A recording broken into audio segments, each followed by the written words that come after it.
عمل موقعة الجمل للإخوان اللي كانوا مسلمين. مين اللي اقتحم السجون؟ مين اللي عمل ده كله؟ العشيرة بتاعت الدكتور محمد مرسي. طلع سيدي مرتضى يلا اوام يا زمان.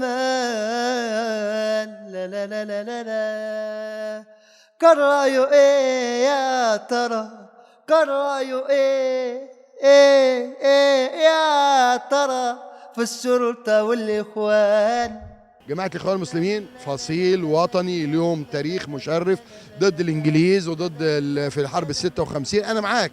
اللي حصل بالليل بقى القناصة اللي ضربوا الشباب بقى بالنار من فوق الأسطح ده ليهم علاقة بالجمل؟ دول قناصة معروفين هم مين وتبع مين؟ هم مين وتبع مين؟ لا اسألوا. بدي أسألك لك هم مين وتبع مين؟ لا على فكرة لجنة تقصي الحقائق كتبت إن دول أمن الدولة. لجنة تقصي الحقائق ما قالتش كده وبس، قالت ده خربوا البلد، قالت ده خربوا البلد، فتحوا سجون الحبس. أغلب السجون كان هناك قرار بفتح السجون وإطلاق السجناء لإثارة الشغب وتهديد المواطنين الأبرياء وخلق نوع من الخوف والفزع لدى الرأي العام، مما يؤدي إلى إجهاض الثورة المصرية وإنهائها بشكل عام.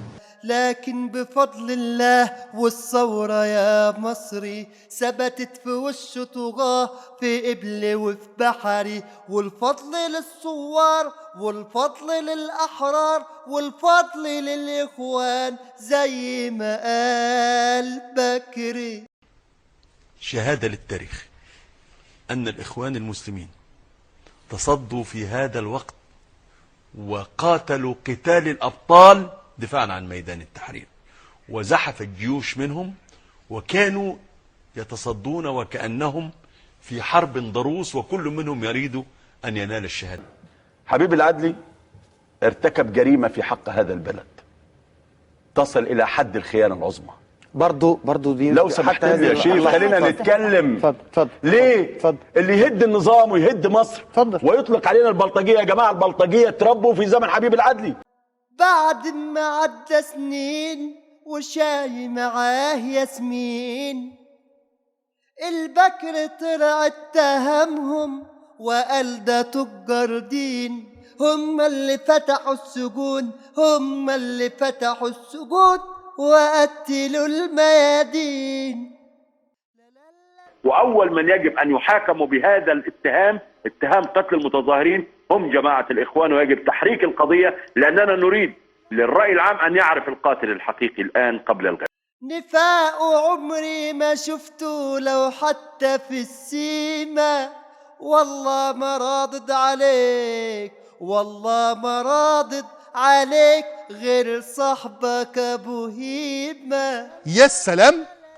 يعني المفروض ان احنا نطلع نقول ايه؟ عاشت الشرطه العظيمه الرائعه اللي في 25 يناير و28 يناير قتلت الناس وفختت عينيهم وخدت اوامر من ضباط متوحشين ونفذوها بطريقه قامعه وبطريقه غير ادميه وبطريقه لا تنتمي للانسانيه. ما ينفعش نعمل الفزاعه اللي هو الحق الاخوان القادمون. الاقي فرقنا ايه بقى عن النظام القديم؟ فرقت ايه؟ وايه الرعب والذعر ده؟ وكانه الثوره ما اظهرتش بوضوح بليغ وبالغ ان الاخوان المسلمين جزء فصيل في المجتمع المصري، ومن حق الاخوان المسلمين انهم يشتغلوا، ومن حق انهم ينزلوا في الشارع، ومن حقهم انهم يتظاهروا، ومن حقهم انهم يترشحوا في الانتخابات.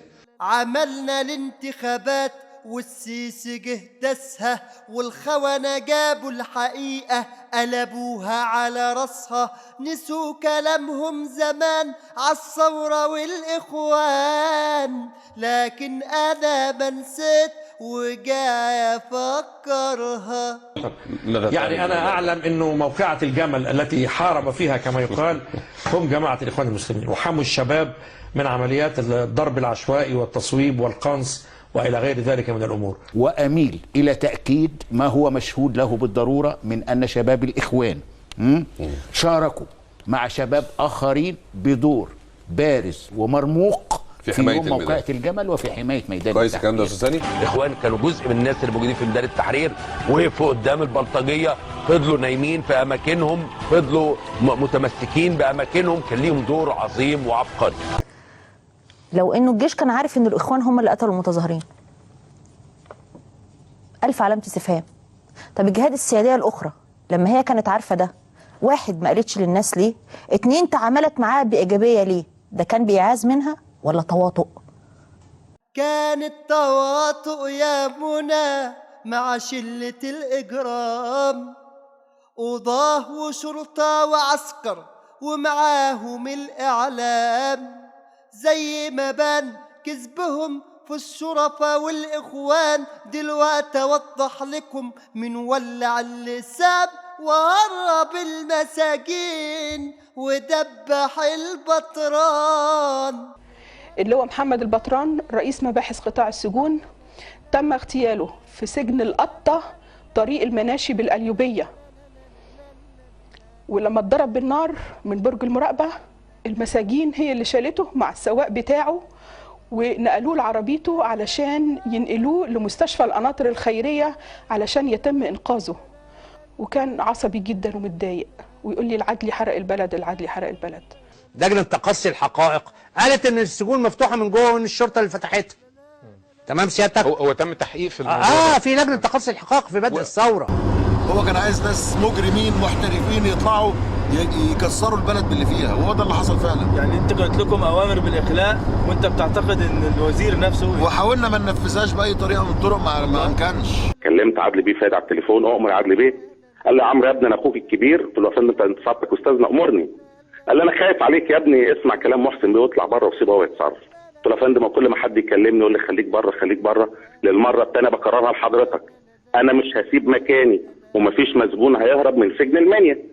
حصل الشرطه كلها اللي هي المخبرين والشرطه اللي ماسكه السجن نفسها لبست ملكي والله العظيم، وجابوا السلاح وحياه كتاب الله وهدوا وجابوا الوضر من بره وهدوا السجن وهم اللي طلعوه. والداخليه هي اللي طلعتكم يعني؟ وهي اللي ادتكم السلاح وهي اللي ادتكم عربيات. اوضه السلاح اهي والمخازن اهي ويلا توكلوا على الله.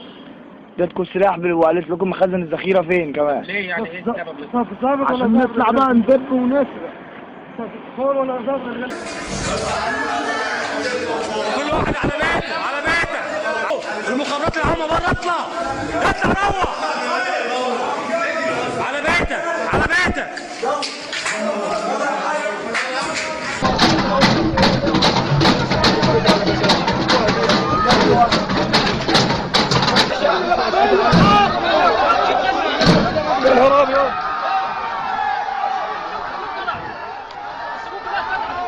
خلاص اخر واحد اهو.